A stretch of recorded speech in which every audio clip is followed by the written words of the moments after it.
Hello friends, అందరికీ నమస్కారం.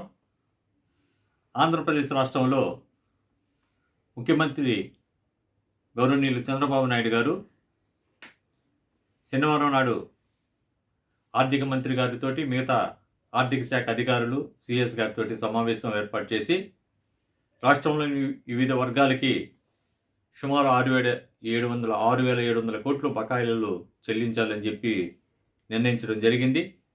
మరి ఈ బకాయిల్లో ఉద్యోగులకి ఎంతవరకు ఎంత మొత్తం లభిస్తుంది, ఏ పొద్దుల కింద లభిస్తుంది, అదేవిధంగా ఈ బకాయిల గురించి ప్రభుత్వం కానీ అదేవిధంగా ప్రతిపక్షం కానీ ఏమి వ్యాఖ్యానిస్తున్నాయి అనే అంశాన్ని ఈరోజు ఈ వీడియోలో తెలుసుకుందాం. ఇప్పటివరకు అజయ్ కాలంను కానీ సబ్స్క్రైబ్ చేసుకున్నట్లయితే ఫ్రెండ్స్ వెంటనే సబ్స్క్రైబ్ చేసుకోండి. ఫ్రెండ్స్, రైతులకి, విద్యార్థులకి, అదేవిధంగా కాంట్రాక్టర్లకి, చిన్న వ్యాపారులకి, ఉద్యోగులకి సంబంధించి ఈ నెలలో దాదాపు 6,700 కోట్ల రూపాయలు బకాయిలు పెండింగ్లో ఉన్నటువంటివి చెల్లిస్తామని చెప్పి నిర్ణయం తీసుకున్నారు.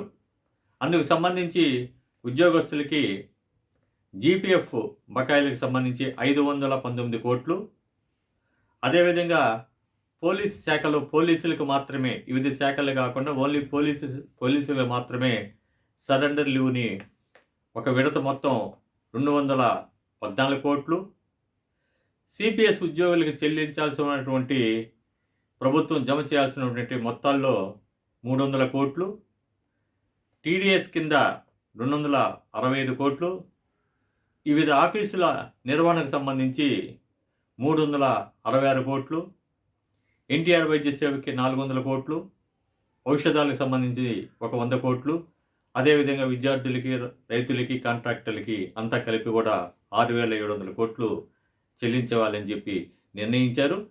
ఇందుకు సంబంధించి ఈరోజు మనకి కొంత సమాచారం వచ్చిన బట్టి మెడికల్ హెల్త్ డిపార్ట్మెంట్లో ఉన్నటువంటి ఉద్యోగులకి ఎఫ్టీఏ విడుదలవుతున్నట్లుగా, అదేవిధంగా మెడికల్ రియంబర్స్మెంట్ పెట్టుకున్నటువంటి వారికి చెల్లించే విధంగా, ఇంకా ఆఫీస్ మేనేజ్మెంట్కి సంబంధించి ఇంటర్నెట్కి కానివ్వండి, పోస్టేజ్ అండ్ స్టాంప్స్కి సంబంధించి స్టేషనరీ, అడ్మినిస్ట్రేటివ్ ఎక్స్పెన్సెస్, అదేవిధంగా రెంట్ బిల్స్ ఇవన్నీ కూడా విడుదలవుతున్నాయని, కొంతమందికి జీపీఎఫ్ కూడా వస్తున్నాయని చెప్పి కూడా తెలుస్తుంది. అయితే దీనికి సంబంధించి సోషల్ మీడియాలో కానీ, ప్రభుత్వంలో ఉన్నటువంటి అధికారులు కానీ, రాజకీయ నాయకులు కానీ, ప్రజాప్రతినిధులు కానీ సోషల్ మీడియాలో ఎక్కువగా ప్రచారం చేస్తున్నారు. అదేవిధంగా ప్రతిపక్షంలో ఉన్నటువంటి పార్టీ కానీ, ఇంత క్రితం ఉన్నటువంటి ఉద్యోగ సంఘం నాయకులు కానీ దీన్ని విమర్శిస్తున్నారు. అసలు వాస్తవం ఏంటి? ప్రభుత్వం పేర్కొన్నట్లు సంక్రాంతికి ఉద్యోగస్తులకి కానుకని, వారి కళ్ళలో ఆనందాన్ని చూస్తున్నామని, ఈ వరాల జల్లు కురిసిందని చెప్పడం అనేది అది కరెక్ట్ కాదు. మొత్తం మీద ఆర్థిక పరిస్థితులు బాగలేనప్పుడు ఆర్థిక వెసులుబాటు చూసుకొని కొంత మొత్తాన్ని ఉద్యోగులకి విడుదల చేయడం అనేది హర్షించదగినటువంటి పరిణామం. దీన్ని అందరూ కూడా ఆమోదించి తీరాలి. దాన్ని ఖచ్చితంగా కూడా మనందరం ఆహ్వానించాలి.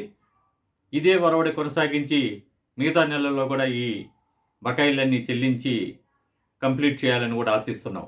అందులో సందేహం లేదు. కానీ వరాలంటేనే ఇక్కడ కొంత అభ్యంతరకరం. ఎందుకంటే వరం అంటే మనకి జరగకూడనిది, మనకి అసాధ్యమైనది దాన్ని సుసాధ్యం చేసుకునే విధంగా కోరుకుంటే అది వరాలు అవుతాయి, నెరవేరితే.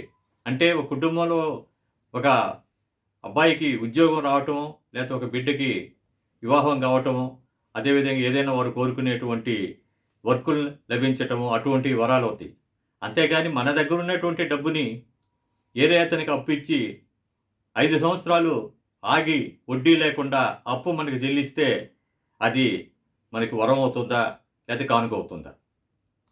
ఈరోజు జీపీఎఫ్ అనేది, అదేవిధంగా ఇతర బకాయిలు అనేది అది మనకు రావాల్సినటువంటి తప్పితే అయ్యేం వరాలు కాదు.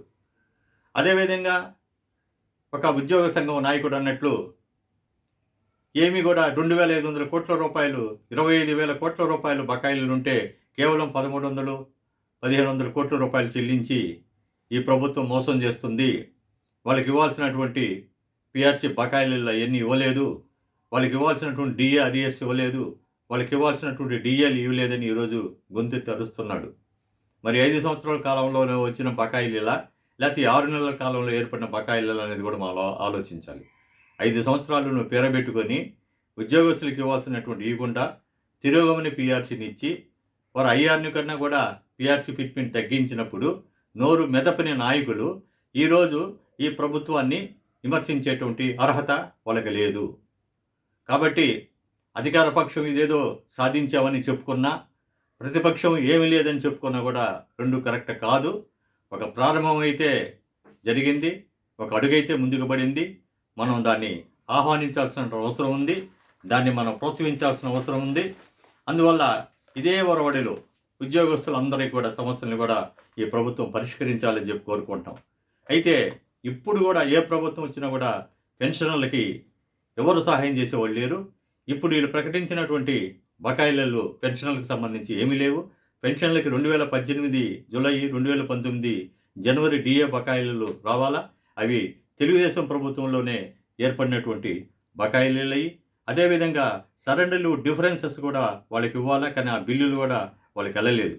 కాబట్టి ఈ ప్రభుత్వం తప్పనిసరిగా సానుకూల స్పందన రావాలి. మేనిఫెస్టోలో మీరు ఏ విధంగా చెప్పారో పిఆర్సీని అనౌన్స్ చేయటం కానీ, ఐఆర్ ఇవ్వటం కానీ, డిఏ అరియర్స్ని విడుదల చేయటం పట్ల కూడా ప్రభుత్వం స్పందన ఉండాలి. ఆ సమస్యల్ని పరిష్కరించేదానికి ప్రభుత్వం కృషి చేయాలి.